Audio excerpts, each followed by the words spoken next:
और इन्होंने सवाल पूछा है कि कोल इंडिया के शेयर को क्या करंट प्राइस पे बाय किया जा सकता है लॉन्ग टर्म के लिहाज से। गौरांग सर, मैं आपके पास आना चाहूंगा। कोल इंडिया लंबी अवधि के नजरिए से इन स्तरों पे खरीदारी करना चाहते हैं हमारे दर्शक। गौरव हैं सोनीपत से, बताइए क्या राय होगी इनको। देखिए, लंबी अवधि का मतलब प्रशांत अगर 12, 16, 18 महीने या उससे अधिक है तो अनिवार्य होगा खरीदारी करना। और डिस्क्लोजर भी देना चाहेंगे। बुनियादी तर्क के आधार पर कोल इंडिया पर हमारी खरीदारी की राय है। 600 रुपए के आसपास के बहुत ही साधारण से न्यूनतम लक्ष्य निर्धारित किए हैं।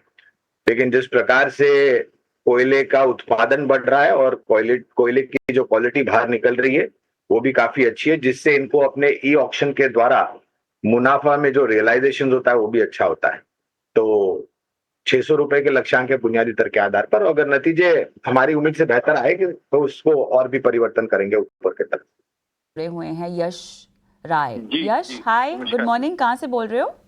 मैं नोएडा से बात कर रहा हूँ जी। Good morning. बताइए किस स्टॉक में खरीदारी कर रखी है और किस भाव पर? मेरे पास मैम कोचिंग शिपयार्ड है। ओके। 251 शेयर के आसपास है और 2100 के रेट पर मैंने परचेज किया हुआ है। अब क्योंकि काफी गिर गया है, 200-250 पे गिर गया। बहुत ऊंचे भाव पे खरीद लिया आपने तो यश। जी जी जी। कितना समय और देना चाहते हैं?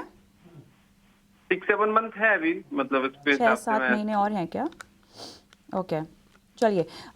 गौरांग, आपके रडार पे स्टॉक होगा। एक हफ्ते पहले हमने देखा फुत्सी का जो इंक्लूजन हुआ है उससे जो लगातार एक गिरावट का माहौल था वहाँ से निकलकर स्टॉक में तेज़ी तो आई थी, लेकिन यश कंसर्न ये है कि यश की जो बाइंग प्राइस है वो काफ़ी ऊपर है 2100। तो 6-7 महीना ये बोल तो रहे हैं कवरेज में स्टॉक है, तो बताइएगा क्या रणनीति हो। धन्यवाद कविता, सभी को सादर प्रणाम और शुभ प्रभात हमारे तरफ से। तो यश की दिक्कत है समय सीमा। अगर आप निवेश की बात करें तो निवेश बहुत ही सक्षम और मजबूत कंपनी में है, इसमें कोई दो राय नहीं है। और अनिवार्य होगा डिस्क्लोजर देना कि कुछ सालों पहले जब आईपीओ आया था और आईपीओ के पश्चात हमने निरंतर इस कंपनी में निवेश की राय दी है। हाल फिलहाल जो हमारी कवरेज है वो अंडर रिव्यू है, लेकिन मैं कुछ स्पष्टीकरण यहाँ पर देना चाहूंगा जिससे यश को मेरे ख्याल से अपने निवेश की जो रणनीति है उसको लेकर के थोड़ी पारदर्शिता आ जाएगी।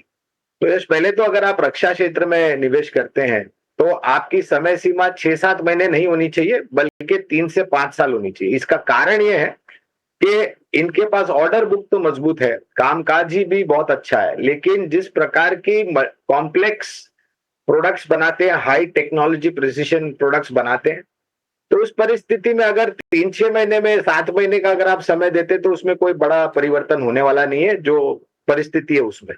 तो अगर आपके पास की कोई पाबंदी नहीं है, आपको रुपए की कोई जरूरत नहीं है, तो मेरे ख्याल से अगर आप लंबी अवधि का नजरिया बनाते हैं रक्षा क्षेत्र से जुड़ी हुई कंपनियों के अंदर, मिसाल के तौर पर कोचिन शिपयार्ड, तो बहुत अच्छी बात है। दूसरी बात, ऑर्डर बुक भारतीय नौसेना से निरंतर आती है।